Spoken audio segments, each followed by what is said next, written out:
Hello, I'm Van from Catfish and the Bottlemen, and this is my piece for Sounds magazine.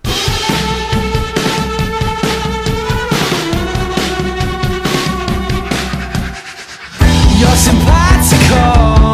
I was always brought up on music. My dad, raised me on Van Morrison and Bob Dylan and the Beatles and David Gray and stuff like that. I was always listening to singer-songwriters, whereas Billy, the guitar player, was listening to stuff like Elvis and Dire Straits, and he's like a real kind of hits kind of guy. Do you know what I mean? He likes number ones and greatest hits. So he's got a real ear for writing really good melodies on the guitar. So whereas I like writing lyrics, I'm more concentrated on the words, and we rehearse like mad, and we've just spent a year literally every day for 10 hours a day writing and crafting these songs that we're going to put on an album.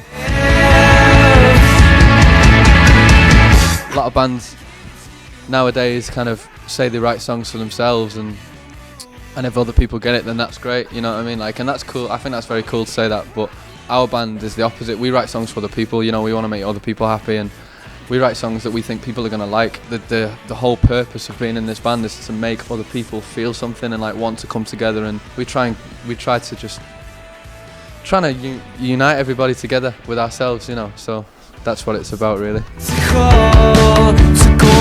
We used to turn up to other people's gigs, like Kasabian were playing one time in the Apollo in Manchester, and we turned up outside their gig with loads of CDs, and we revved up a generator and we started playing in the car park, so that when everyone came out the gig, we had another gig ready for everybody. So we had we'd go out and put CDs on everyone's cars at gigs, give CDs to people, and we really wanted to make it a personal thing. We didn't want to be like a band that had a song on the radio and then blew up.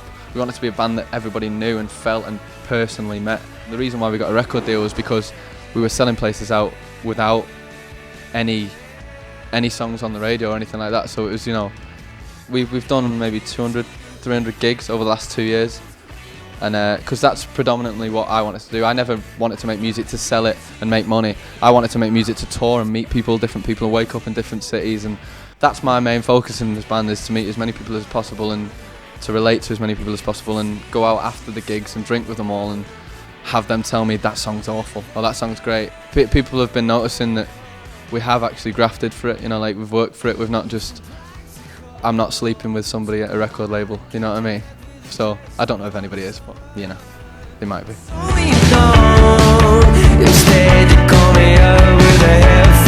This album, we spent last year just writing, and we wrote something like 80 songs or something, and we've just whittled it down to 11 now. We're going to try and make every single song a single, just upbeat, positive, music that makes people want to drive, when the sun's out and you're driving, you want to take your top off and all that kind of thing. That kind of music, stuff that makes people feel like, I'm enjoying this. Want to go out and have a drink and have a party and strip off, do all kinds of things to each other. Short stories, 11 short stories of where we're from, and small town, scruffy love songs, kind of scruffy love and sex songs, that kind of thing. Just like Justin Timberlake.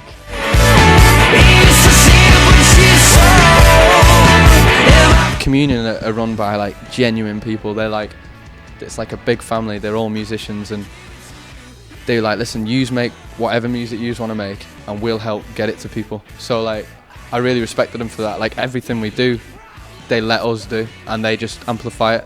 So I can't thank them enough for what they've done for us. It was our first sold out show, and it was the first night of the tour, and this young lad and his girlfriend come up to me, and they must be my age, and they said, we met 2 years ago at one of your gigs, and there was 20 people there, and I fell in love with her, and we've been together 2 years. And I was like you guys are only my age, and you fell in love at our gig, I was just thinking, think of how many people could do something like that over the next couple of years, you know what I mean, whilst we're together. So, that's the kind of the things I'm driving for. It made everything we were doing worthwhile. If we never ever sell a song, then I'll be happy, because there's somebody who has done that too. To get critical a response, a nice response like you guys, and it's down to our press girl. She's amazing. She's very good. I just want it to go enormous, playing in fields and all kinds of stuff. I want it to get as big as it can do. I just want to get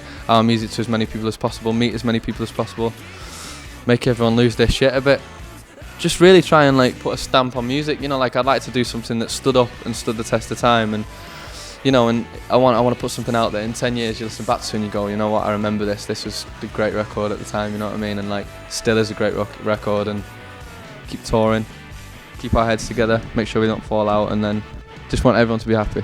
That's it. That's my motto. Peace and love, man.